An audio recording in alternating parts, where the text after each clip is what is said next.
코로나19 하루 확진자가 2,000명 넘게 급증하면서 사상 처음으로 7,000명을 넘어섰습니다. 위중증 환자도 800명을 넘기면서 의료 역량이 한계에 달했다는 우려가 커지고 있는데요. 자세한 내용 코로나19 브리핑에서 알아보겠습니다. 고려대학교 약학대학 김정기 교수 나와 계십니다. 어서 오십시오. 안녕하세요. 네, 안녕하십니까. 자, 역대 최다 확진자가 발생했습니다. 6,000명대를 건너뛰고 바로 7,000명대로 급증을 했거든요. 근데 가장 걱정되는 부분이 이게 확산세의 정점이 아닐 것이라는 분석입니다. 이 부분은 어떻게 보십니까?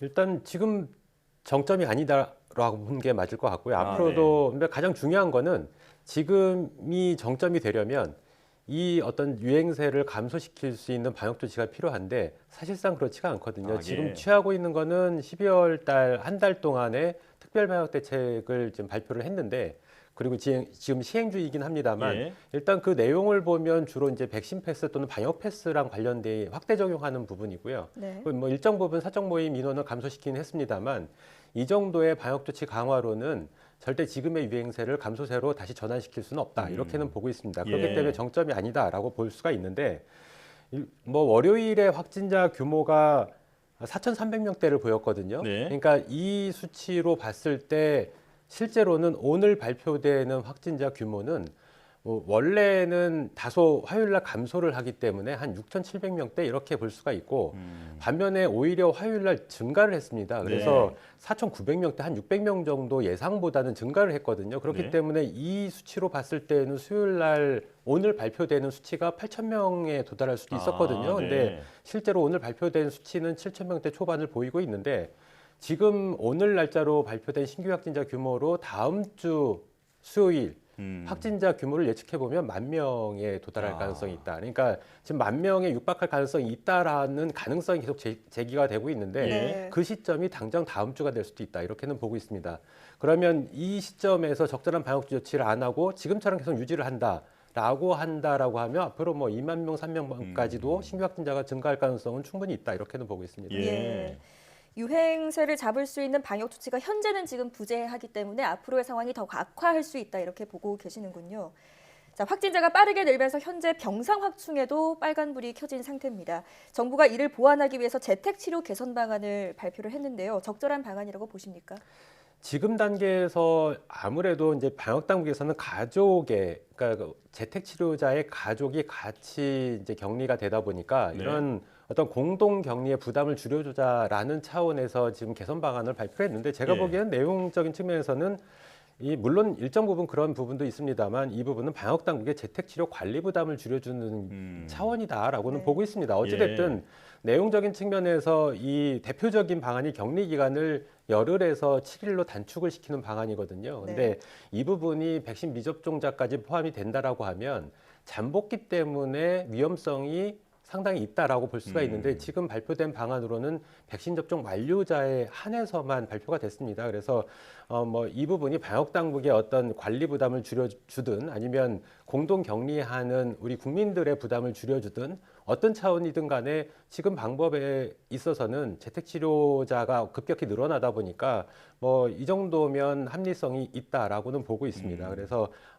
이 부분이 여러 가지로 재택치료자가 늘어나게 되면은 여러 가지 부대적인 문제점이 발생할 수가 있거든요. 그래서 지금 단계에서는 어찌 보면 어쩔 수 없는 선택 중에 하나다 이렇게는 보고 있습니다. 이게 방역 당국과 대상 가구의 그 부담 완화에 초점이 맞춰진 조치다. 이렇게 정리할 수 있겠는데요. 자, 국내에서 오미크론 확진자가 점점 빠르게 늘고 있습니다. 그렇다면 우리나라에서도 오미크론 변이가 델타 변이를 밀어내고 우세종이 될 가능성은 어떻게 보십니까?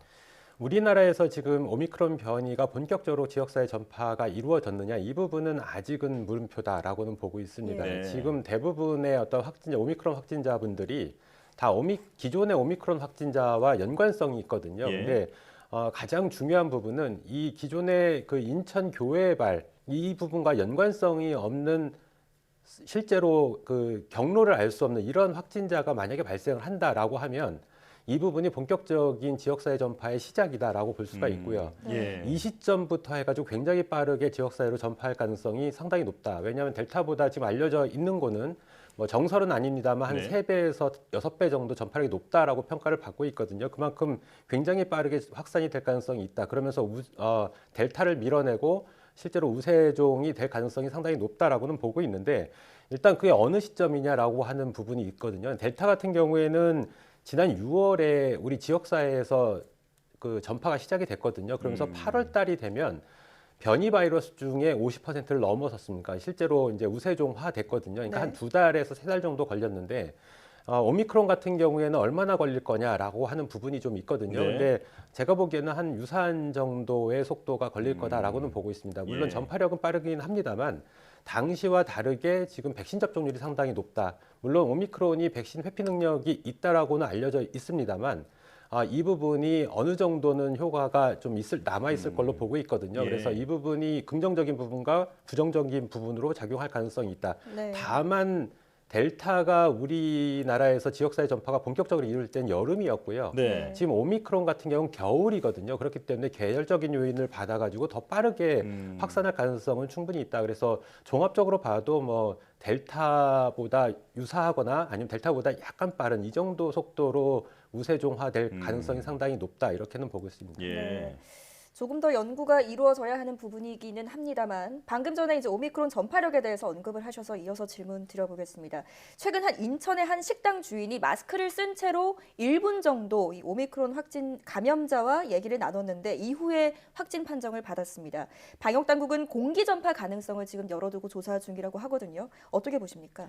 이 오미크론이 공기 전파를 일으킨다라고 하는 부분, 이 부분은 하나도 이상할 게 없다라고 보고 있습니다. 왜냐하면 네. 기존의 코로나19 바이러스도 공기 전파 가능성이 공식적으로 인정이 됐거든요. 네. 그러니까 물론 제한적인 환경에서의 공기 전파 가능성이 인정이 된 부분이긴 합니다만 일단 앞서서 말씀드린 것처럼 오미크론이 델타 또는 기존의 바이러스보다 전파력이 훨씬 더 강한 거로 알려져 있거든요.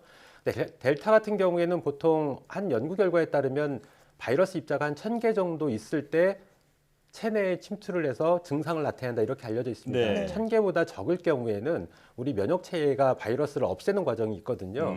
근데 지금 오미크론 같은 경우에는 전파력이 세다는 얘기는 그만큼 세포에 보다 쉽게 침투를 할 가능성이 있다. 그러니까 1000개보다도 적은 숫자의 바이러스가 들어와도 분명히 감염이 일어나면서 증식이 발생을 하고 증상을 보일 수 있다. 이렇게 볼 수가 있습니다. 네. 어찌됐든 지금 단계에서 이런 의미에서 보면 공기 전파가 기존의 코로나 바이러스보다는 보다 용이하게 발생을 할 수 있다. 그게 더 멀리 간다라는 의미가 아니라 네. 적은 숫자만 감염이 되더라도 이게 감염으로 이어질 가능성이 충분히 있다라고 볼 수가 있는데 물론 이 공기 전파의 가능성 분명히 열어두기는 해야 되는데 또 하나 좀 살펴봐야 될 부분은 식당에서 1분 접촉을 했다. 근데 마스크를 착용했다라고 하는데 그 방문했던 확진자도 마스크를 착용했느냐 이 부분이 또 그러니까 물음표가 좀 있고요. 네. 그러니까 양쪽 다 마스크를 착용했을 때가 감염력이 확실하게 줄어들거든요. 근데 이 부분에 대한 어떤 설명이 아직까지는 명확하지는 않다. 그리고 어떤 마스크를 착용했느냐 이 부분도 상당히 중요합니다. KF94를 썼느냐 아니면 일반 마스크 또는 비말 차단 마스크를 썼느냐 이 부분에 따라서 상당히 차이가 있을 수 있고요. 그리고 식당에서 이분이 식사를 했는지 그리고 식사를 했다라고 그러면 어떤 그릇이라든가 여러 가지 이 부대의 어떤 잔물을 어떻게 처리를 하며 그때 개인 방역 수치를 어떻게 지켰느냐 이게 종합적으로 살펴봐야 될 부분이 있거든요. 네. 그래서 분명히 식당 같은 경우에 대부분 CCTV가 있기 때문에 이 부분을 살펴보면 충분히 파악이 어느 정도 가능할 거로 생각이 되는데 이 부분이 명확하게 밝혀져 있지는 않습니다. 그래서 예. 모든 가능성은 다 열려 있다 이렇게는 보고 있습니다. 이 마스크 같은 역학적인 변수가 있긴 하지만 만약에 그 우려하신 대로 공기 전파가 가능하다면 이게 밀집, 밀접, 밀폐 즉 3밀 환경을 가장 이제 조심해야 할 텐데요. 그렇다면 오미크론의 경우도 예방을 위해서 환기가 중요하다 이렇게 볼 수 있을까요? 환기의 중요성은 방역 당국에서 특히나 많이 강조를 하는데 제가 보는 입장에서는 물론 환기 중요합니다. 근데 네. 환기라고 하는 거는 이게 필요 조건이지 충분 조건은 아니다. 이렇게는 보고 있습니다. 그러니까 예. 환기만 한다고 해서 감염이 되지 않는 거는 아니다. 이렇게 볼 수가 있고요.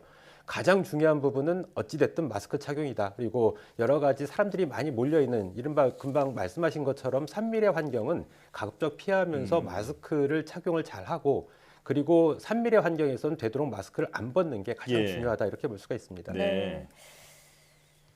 자, 오미크론 변이와 관련해서도 기존 유전자 증폭 검사, 그러니까 PCR 검사로는 다른 변이와 구분이 되지 않는 이른바 스텔스 오미크론이 등장했다는 외신 보도가 나왔습니다. 자, 이미 여러 나라에 퍼진 것으로 추정이 되는데요. 이건 어떤 의미로 봐야 될까요?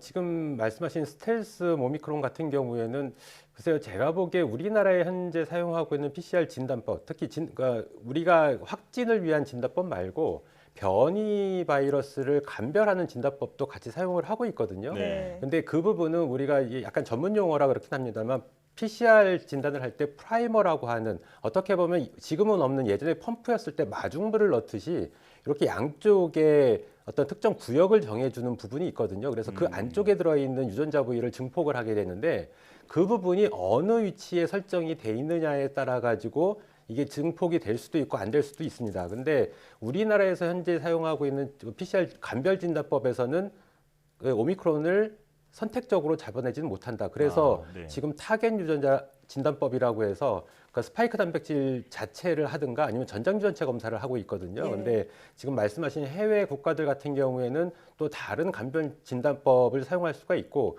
그 경우에는 이 프라이머 위치가 다를 수가 있습니다. 그래서 이 부분은 어찌됐든 정확하게 논문으로 나온 게 아니고 외신 보도기 때문에 명확한 부분을 확인할 수는 없습니다만 어찌됐든 그런 차이가 분명히 있다. 만약에 그거 이외에 추가적으로 오미크론에 대해서 다시 변이가 일어날 수도 분명히 있거든요. 그래서 네. 일부에서는 이걸 SA1, SA2 뭐 이런 식으로 뭐 명칭을 부여를 해야 된다라고는 하고 있는데 만약에 그게 사실이라고 하면 오미크론은 현재도 변이가 진행되고 있다. 그러니까 현재 진행형이다. 이렇게 볼 수가 있습니다. 예.